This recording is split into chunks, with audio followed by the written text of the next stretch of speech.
ಈಗ ಸಮೀಕ್ಷೆ ಬೇಕು ಅಂತ ಅಂದ್ರೆ ನಾನು ಸಮೀಕ್ಷೆ ಮಾಡ್ಕೊಂಡ್ ಬಂದಿದ್ದೀನಿ ಚನ್ನಪಟ್ಟಣ ತಾಲೂಕು. ಹೇಳಿ ಸರ್. ಇಲ್ಲಿ ನಾನು ಸಮೀಕ್ಷೆ ಮಾಡಿರೋದು ಏನು ಅಂತ ಅಂದ್ರೆ ಯಾವ್ಯಾವ ಜಾತಿ ಎಷ್ಟು ಓಟ್ ಕೊಟ್ಟದು ಅಂತ ಅರ್ಥ ಆಯ್ತಾ.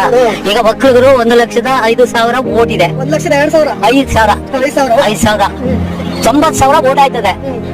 50% ಅವ್ರ 45 ಇವ್ರ 45 ಇದನ್ನ ಲೆಕ್ಕ ಹಾಕೊಡಿ. ಒಂದು SC 40,000 ಓಟ್ ಇದೆ.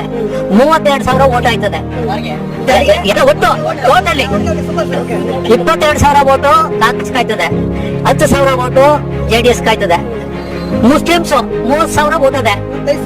ಇಲ್ಲ 30,000 ಓಟು. 30,000 ಓಟಲ್ಲಿ 24,000 ಓಟ್ ಆಯ್ತದೆ. 24,000ದಲ್ಲಿ ಅವ್ರಿಗೆ ಒಂದ್ 3,000 ಕಟ್ಬಿಡಿ, ಇವ್ರಿಗೆ 21. ಇದು ಒಂದು ಲೆಕ್ಕ.